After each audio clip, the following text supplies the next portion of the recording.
So Ford spent a lot of time making sure that, one, this vehicle is off-road capable. We're going to talk about that later on in the video, but what I want to talk about is the modularity of what's going on. So the beautiful thing about it is this particular vehicle has actually got the rock rails built into the side of the vehicle. Now the nice thing is they're actually built into the body as well, so the structure of the body is where this lies. And word on the street is that it can actually support the weight of the vehicle, or at least one side of the vehicle. That's still to be determined. But what I want to talk about is the modularity of even things like the doors. As you can see, this has got the tube doors, but when I first got here, it actually had the physical doors on it, and literally I saw these guys in 3 minutes swapping out the doors to these tube doors. Now the other nice thing you'll like about it is that even the fenders and the body panels can easily be removed with just a simple couple of bolts. And so if I know I'm going to Moab, or if I'm going to somewhere that I'm probably going to damage my fenders anyway, I might even pull them off. Or, you know, the cool part is even if you wanted to accessorize it after the fact, you'd have the ability to, because you're not having to break any seams or welds or anything like that. Automatically can swap everything out. I think Ford has done a really good job of making sure that this is an enthusiast vehicle, not just something that someone's going to buy and drive every day. While we're still on the topic of modularity and on the outside of the vehicle, I want to talk about the actual removable top. So as you can see, this particular vehicle has got the hard top version on it. But one thing that you're going to absolutely love is that the rack, this is a Yakima rack. Apparently I got butchered in the last video on the pronunciation. A Yakima, I guess it depends on what part of Alabama you're from. But anyways, so you actually have this hard top that is removable. And the cool part is that the rack actually mounts on the windshield and then also in the backside. So if you want to remove this little piece, you can actually remove this to get an open air feel while still having the rack up here and also having load on it. I think that is a lot of attention to detail that Ford did a great job on. One thing I forgot to mention to you as far as the tube doors are concerned is that it's going to be crash test rated. So just like the normal door that comes on the Bronco, if you go with this accessory, it is already pre-done as far as the crash test rating. So you know this is going to be just as safe, if not maybe almost as safe as the normal door itself. I think that's pretty cool, and well done to Ford for attention to detail in that regard. This particular vehicle is the Badlands version, and this is not a typical walk around where I'm just going to show you every option that this particular vehicle has. I'm going to kind of show you a little bit of everything that you need to know that I haven't had the chance to actually show you guys because I've not been around one yet. But one of the things I want to point out to you, this particular Badlands actually has the heavy-duty steel front bumper. And the thing I like about this bumper is, once again, it's modular. You actually have the end caps that normally go right in here. They've actually pulled those off because it's modular, and now you've got a little extra room for clearance if you're off-roading or if you just want that look. I think that's really, really cool. This one also happens to have the Warn winch up front that is also a Ford accessory. And we're going to get a little more into the accessories later, but I think it's pretty cool that Ford Motor Company is going to allow you to purchase all of these accessories straight through the dealership, and you can finance it all into the vehicle purchase itself, or just, you know, however you want to pay for it. But it's nice that Ford and Ford Credit and all these other lenders will actually recognize the cost of these accessories for financing purposes. I think that's the first time, if I'm not mistaken, that Ford's done that, and it might be a first time that any manufacturer has done that. I'm not sure, so if I'm wrong, let me know in the comments down below. If you're thinking about getting a two-door Bronco, you might be interested in knowing what is it like to actually get in the back seat. I don't think I've seen that on any YouTube video.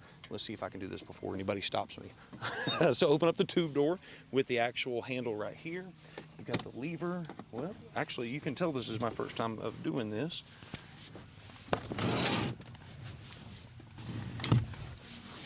Yep, I can go ahead and tell you that this is not meant for tall people in the back seat. Holy smokes. I am definitely going to be going for the four-door. But I will tell you that once you're back here, you actually have a pretty decent amount of headroom. Not bad at all. And the cool part is you've even got in this back seat, on the backrest, you've actually got this little organizer style thing where you can hang things off the back seat. And getting in and out was kind of a pain in the butt, not gonna lie. But when I'm back here, it's actually pretty comfortable. Okay, now, I might not put this in the video, but let me see what it looks like to get out. Okay. And as you can see, I'm not very graceful. I'm 6'3", because I have to say that in every video. But as I've mentioned to you, You know, if you've got somebody that's not going to be riding in the back seat all the time, the two-door might be the best option for you. I think I'll probably be going for the four-door for two main reasons.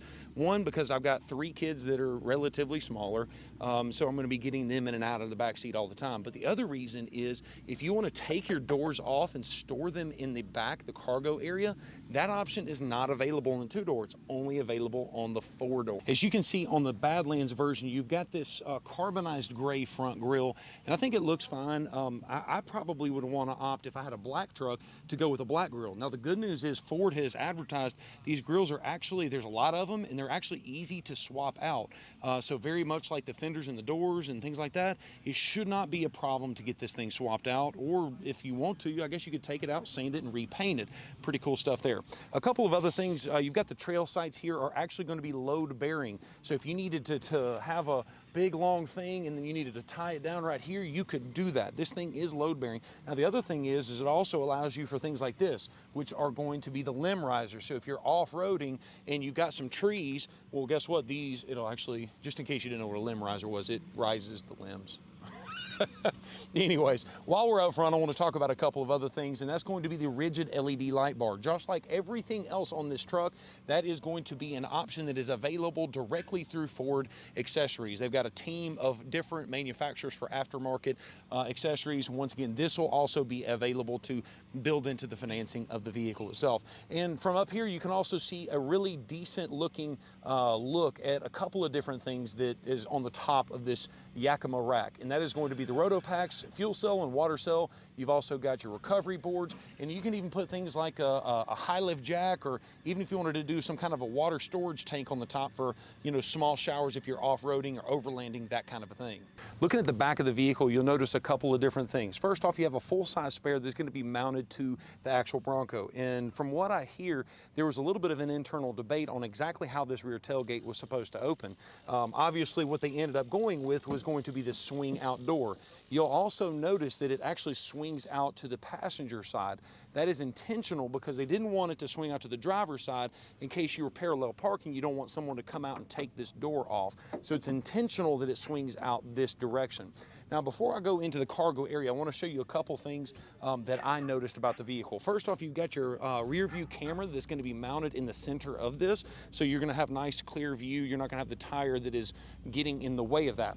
But now the other thing that I also noticed is that the third brake light. And I've seen a couple of people on some of the forums that mention, hey, you know what? What if I go to a bigger tire? Like, let's say if I go with the optional lift kit and I can go 37s or whatever. If I put 37 back here, will I still be able to see my brake light? Well, the answer to that, I would guess, is going to be no. The reason for that, this is an LT 285/70 R17 tire. This is a Goodyear Wrangler, but wait a second. It doesn't say Wrangler anywhere on the tire. Have you noticed that? I wonder if that was intentional. But side note, I kind of got a little distracted there. But the third brake light, because this is a 285/70 R17, if you went up to that 37-inch tire, I would suspect that it's actually going to cover this rear brake light. Now, the good news is this little piece right here does look like it is a simple piece of plastic with some wires that are running through it. So I'm sure that the aftermarket system is going to go wild on creating you something that will be able to clear that out. So once again, modularity is the theme of the Bronco. Opening up the inside, let's take a look at what you've got here. So the first thing you'll notice is the tailgate actually swings all the way out like that, and then you've also got this rear piece of glass that opens up. Now, when you've got it set up like this, you'll notice that the two doors got a lot less cargo space in the back of the vehicle. That is why you don't have room for those doors that come off in the actual cargo area. But there's a couple of really, really nice pieces. Like you've got a couple of cargo tie downs all over the place. You've actually got your, I don't think Ford is calling it the roll cage, but you got the roll cage that goes all the way around the outside. I think it's a great looking little vehicle. Now, the cool part is you also happen to have the tethers for the latch system. So you've got the ability to put car seats in that back seat if that's something that you actually want to do. You'll also notice this one actually has a non-steel bumper in the rear. I don't know if it's plastic or what exactly it's made out of, but it is not going to be the heavy-duty steel type of a bumper in the front. So I'm pretty sure people like Addictive Desert Designs is going to go wild on bumpers for this new Bronco. Now, you also have the the trailer tow hitch that you can see right here, and you've also got the hoop, so that way if you needed to put a recovery strap in here to save someone else, that is exactly what that's for. Now, the other thing that I want to show you guys is you actually have a table out here for, once again, this is an accessory as well, but you've actually got a table here, so that way if you need to cook something right here, you have the ability to do that. Or if you just need to organize something right here and you've got the rest of the cargo area is filled up, that is an easy way to take care of that. And you've also got the Bronco lettering in this accessory. Ford has paid a lot of attention to detail to make sure this thing looks nice and looks premium. All right, now let's take a look at the inside of the Bronco. Obviously, this one is the Badlands model, and this one comes with the optional washout floor. So as you can see, it's got drain plugs in the front and the rear, so that way you can wash this thing completely out to you. Because these doors are going to be completely removable, you've actually got your window roll-up buttons that are going to be located in the center console. That is something that exactly Jeep Wrangler has done for a while now, and it's actually pretty cool. Now, you'll notice this particular vehicle does have this single climate control system. It's unaware if we're going to actually have dual climate control available at this point in time. A lot of information will probably come out once that build-in price actually gets unveiled. This one also happens to have the smaller screen as well. This is the 8-inch screen for Sync 4. Now, you also happen to have a 12-inch screen available as an option, but rumor has it in both of those setups you're going to have obviously the new Sync 4, but you're actually going to have the ability to download trail maps and Gaia GPS and a lot of other things that are going to be available right here in the actual infotainment screen. Another thing that you need to know about the interior is it is also, you guessed it, modular. And just like these handles that you have here, everything that is going to be modular is going to have these unique bolts that have actually got the Bronco stamped in it. Now, the cool part about that, if you've watched any Bronco videos, you'll know that's an homage back to the original Jeeps that Ford was making back in one of the World Wars. And what they were doing is they were actually stamping the F on some of these bolts, so that way you could tell if it was a Ford-made Jeep back in those war times. Well, to pay homage to that, you've got everything that is accessibly and easily, readily removable is going to have that Bronco stamped into the bolts themselves. So things like this grab handle, the grab handle right here, and then also on the other passenger seat, you can remove those, add them, whatever you want. If you wanted to swap it out for a different one, you can do that. I love how Ford is taking the modularity to the next level. Looking up here at the dash of this new Bronco, you're going to find a couple of different things. First thing is going to be this hero switch area, is what Ford's calling it. It's got things like the sway bar disconnect, which this vehicle is actually optioned with. It's got the button for the front locker, the rear locker, and also the traction control, as well as the hazard lights. Now, what you have up here, some people are calling it a Picatinny or whatever you call it. Basically, Ford is calling this their bring your own device dashboard. And so you can actually set up like a GoPro and basically face it forward. Or if you need to mount a GPS, you can do that here. Now, this one is not optioned with it, but if you go with the right trim level, you can even get USB ports located up here at the dashboard so you can power those devices while you're driving down the off-road, because as you can see right here, Ford says that it is for off-road use only. I'd like to see how many people actually abide to that. Well, I think I might be the first person to actually sit inside the frame of a Bronco, but I'm doing this for a good reason. Wanted to kind of showcase the architecture for the suspension system. As you can see, this is a cutaway, is sometimes what Ford likes to call it, but you've got the frame here. It is fully boxed all the way through, but you've got an independent front suspension. The downside to an independent front suspension would be things like rock crawling.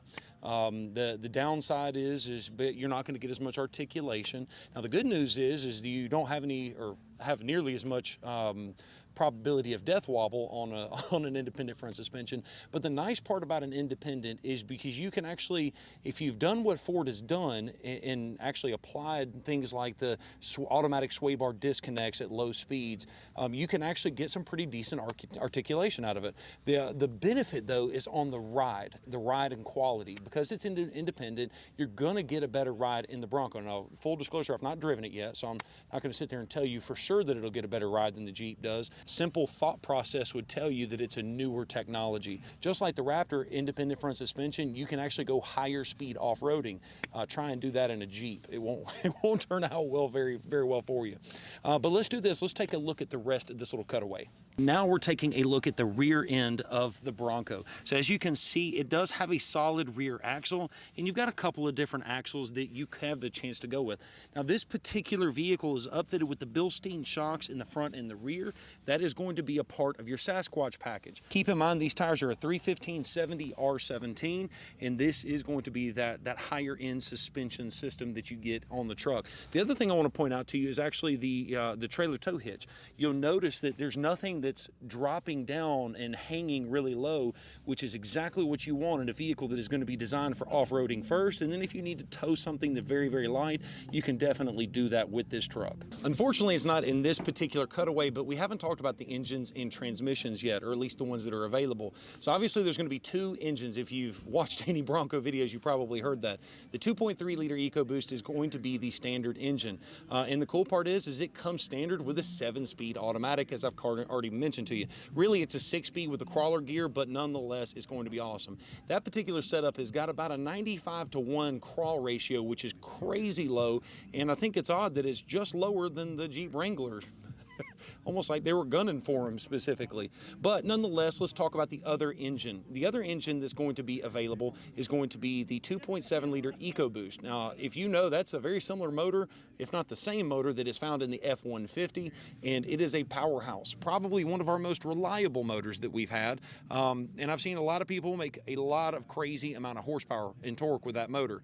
Unfortunately, that particular motor is not available with the manual transmission, but hopefully with enough pushback, maybe enough consumers can actually talk Ford into allowing us a manual transmission with that setup. The reason I say that is because enough people pushed back on having the Sasquatch package with the manual transmission, and Ford actually has officially announced that they were going to do that just because the demand was that high. Now, the only downside, and the reason I don't think that Ford will come out with the manual transmission in a 2.7 is because there is nothing else that precedes it. Let's take a trip down memory lane for a second. The 2.3 liter EcoBoost is also an engine that is available in, I think, the Ford Mustang, and you can get a manual transmission in that. So there's probably a lot of research and development that was already done in the prior vehicles, and I even think that the Ford Focus RS manual transmission, so I think all of those that you're talking about, the research and development is already done, and you can't think of a single application, or at least I can't, that has a 2.7 liter with the manual transmission. So I think it's a long shot, but if enough of you complain, maybe we can get it done. But nonetheless, those are going to be the two different versions of the powertrains available. Now, as I've already mentioned to you, you've got, depending on what trim level you get, you've got different levels of GOAT modes, goes over any terrain. I like to say it's the greatest of all time, but it's not what Ford wants us to call it, but I think that's probably what they're actually insinuating. But nonetheless, you have different GOAT modes depending on what trim level you get. You also happen to have two different transfer cases available. So you've got a base model, and then you've got a high-end version. So very similar to how the Raptor, you can change the mode that you're driving in, and it'll automatically select the transfer case for you. The Bronco is going to have very similar technology that allows for that.